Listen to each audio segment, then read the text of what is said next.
K-팝은 우리나라를 대표하는 수식어 중 하나입니다. 그 이유 중 하나는 BTS라는 가수들이 미국뿐 아니라 전 세계를 강타하며 한국의 문화를 세계에 알리었습니다. 더불어 그 과정에서 천문학적 수입을 올리기도 했습니다. 이렇게 현대에 있어서 문화는 산업으로 발전하여 매우 중요한 위치를 차지하게 되었습니다. 이러한 문화의 영향력과 역할의 중요성을 깨닫는 가운데 내가 속한 직장과 학교, 가정과 교회 등의 문화를 나는 어떻게 받아들이고 있는지 고민해 보고자 합니다. 오늘 소개해드릴 책은 리차드 리버의 그리스도와 문화입니다. 리차드 리버는 독일 나치를 비판하며 새로운 신학의 지평을 연 라인홀드 리버의 동생이기도 합니다. 저자는 그리스도와 문화를 통해 우리들에게 문화에 대한 태도를 어떻게 가져야 할지 고민하게 만듭니다. 저자는 문화를 대하는 그리스도인들의 태도를 다음의 5가지 모습으로 소개하고 있습니다. 첫 번째 태도는 문화와 대립하는 그리스도인입니다. 그리스도인이 살아가는 사회 속에서 어떤 관습을 갖든 그리고 그 사회가 보존하는 업적이 무엇이든 간에 그리스도는 그 문화와 대립하는 것으로 여깁니다. 그러므로 양자택일을 해야 하는 신앙적 모습으로 나타납니다. 세상은 세속적이기 때문에 함께할 수 없는 대상입니다. 그래서 세상을 떠나 수도원 생활을 하며 자신의 거룩성을 지켜야 합니다. 두 번째 태도는 첫 번째 태도와는 정반대의 모습입니다. 문화와 그리스도는 기본적인 합의점이 있다는 의견입니다. 그리스도인은 예수가 위대한 영웅으로 인식되기 때문에 그리스도인 역시 세상의 문화 속에서 영웅으로 나타나야 합니다. 이런 모습은 문화와 대립하는 그리스도의 모습에 대한 해결책으로 등장했습니다. 세 번째 태도는 문화 위에 그리스도가 존재한다는 의견입니다. 두 번째 태도가 문화 속에 그리스도가 존재한다는 의견이라고 한다면 세 번째는 문화 속에 존재하기보다 그 위에 있다는 의견입니다. 두 번째 의견에서 한 단계 발전된 것처럼 보이기도 합니다. 예수님은 문화에 속한 존재이면서 동시에 문화 위에 존재한다는 말입니다. 이와 같은 모습을 가진 대표적인 인물이 중세 철학자이면서 신학자인 토마스 아퀴나스입니다. 카톨릭의 신학적 틀을 제공한 사람이기도 합니다. 네 번째 태도는 세 번째 태도의 중간형에 속하는 모습입니다. 이 경우는 예수가 문화의 이원성과 권위를 모두 인정하되 둘 사이는 대립관계가 있다는 것입니다. 네 번째 그리스도인은 예수와 문화의 권위를 둘 다 인정하기 때문에 예수와 문화 가운데서 팽팽한 긴장을 가지고 살아가야 하는 숙명적인 삼각관계입니다. 그렇다 보니 반강적인 모습이 있습니다. 역사 저 너머에 놓인 의롭게 될 그날만 소망하게 되는 유형입니다. 마지막 5번째 태도는 중간형 가운데 방향 전환형이라 부를 수 있습니다. 이 유형은 인간 본성이 타락했지만 그 타락성이 문화에도 반영될 뿐 아니라 대대로 이어진다고 믿고 있습니다. 그래서 그리스도와 인간의 모든 제도 및 관습이 서로 대립됩니다.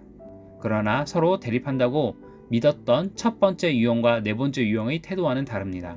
첫 번째 유형은 운둔하고 네 번째 유형은 구원자를 기다리는 방광형이라 한다면 이 5번째 유형은 그것을 넘어 개혁하고자 합니다.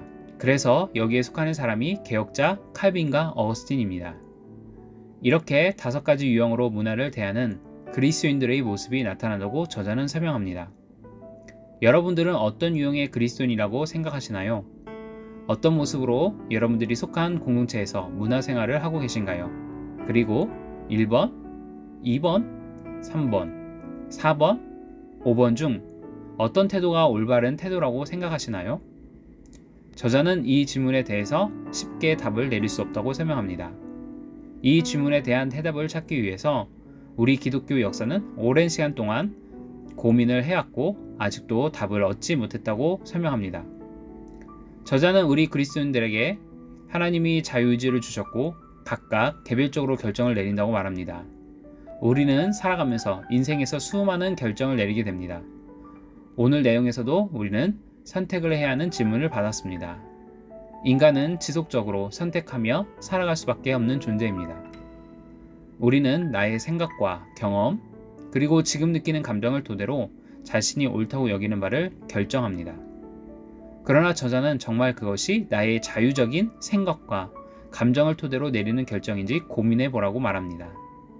우리들은 나의 자유의지를 가지고 어떤 것을 결정한다고 생각하지만 그것은 자유가 아닌 기존의 결정 내지 자신이 가장 의존하는 대상을 따라 선택한다는 것입니다. 그것이 어떤 사람에게는 돈이 되거나 사람과의 관계가 되거나 자신이 옳다고 여기는 사상이 되거나 결국 인간은 누군가를 의지하여 선택을 하지 온전히 자유롭게 스스로 결정을 하지 못한다는 것입니다. 우리는 앞서 소개한 5가지 유형 중 하나를 선택함에 있어서 어떤 기준을 가지고 또는 어떤 배경을 가지고 선택하셨나요? 저자는 여기에서 어떤 문화에 내가 속할 것인가를 선택하는 것보다 더욱 중요한 것이 있다고 말합니다. 그것은 내가 어떤 영향을 받아서 그것을 선택하게 되었느냐는 질문의 해답을 찾아야 한다고 말합니다. 인간은 이성과 감정을 가지고 판단하여 선택합니다. 그러나 신앙인은 그 앞서 한 가지 중요한 기준이 있습니다. 그것은 신앙입니다. 그리스도인들은 그리스도 안에서 선택하고 추론해야 합니다. 이건 역시 우리가 자유의지를 가지고 선택할 수 있는 것처럼 여겨지지만 그렇지 않습니다. 모든 인간은 최초의 인간 아담과 하와로부터 선택을 해야 하는 기로에 놓였습니다. 선악과를 따먹을 것인가 따먹지 말 것인가. 이 선택은 인간의 숙명입니다. 그래서 내가 자유의지를 가지고 선택하는 것이 아니라 우리는 정해진 답 안에서 그 정답을 선택해야만 했던 존재였습니다. 그리고 그것은 다른 피조물과는 구별되는 축복이었습니다. 하나님은 인간을 창조하시기로 선택하시고 그 인간에게 자신의 형상을 따라 자신을 닮도록 하셨습니다. 그래서 인간은 자신에게 놓여진 선택에 대해서 그분의 뜻을 따라 선택이 아닌 결정만 하면 되었습니다. 그러나 그것을 벗어나 하나님의 뜻이 아닌 자신의 이성적 판단에 따른 선택을 하였기 때문에 고통 가운데 들어가게 되었습니다. 그렇다면 아담과 하와가 선택한 것과는 다른 올바른 선택을 우리는 어떻게 하면 할 수 있을까요? 이에 대해 저자는 다음과 같은 답을 말하며 결론을 내리고 있습니다. 하나님에 대한 신앙이 우리 안에 생겨야 한다고 설명합니다. 사람들의 말이나 책을 듣고 하나님을 믿음직스럽다고 여겨서 선택하는 것이 아니라 우리 안에 하나님이 신실하시다는 확신이 있어야 합니다. 이 신앙을 우리가 품어야 한다는 것입니다. 그래서 우리가 1번을 선택하던 5번을 선택하던 하나님을 신실하게 믿는 믿음 안에서 선택하게 된다면 그 속에서 하나님은 역사하신다는 것입니다. 그리고 이것을 우리 예수님이 십자가에 죽으시고 다시 살아나시는 가운데 실천하셨다고 설명합니다. 여러분은 지금 어떤 선택을 하고 계신가요? 회사와 학교의 문화 속에서 힘들어하고 계신가요? 술 문화, 왕따 문화, 만몬주의 문화 등등 그리스도와 대치되는 문화에 괴로워하시고 있나요? 아니면 그 문화에 이미 동요되었거나 그 문화를 또는 반대로 개척하고자 노력하고 계신가요? 그런데 그보다 앞서 매우 중요한 것이 있습니다. 그것은 여러분들이 하나님을 전적으로 신뢰하며 그 문화 속에 살고 있는지를 점검해야 합니다.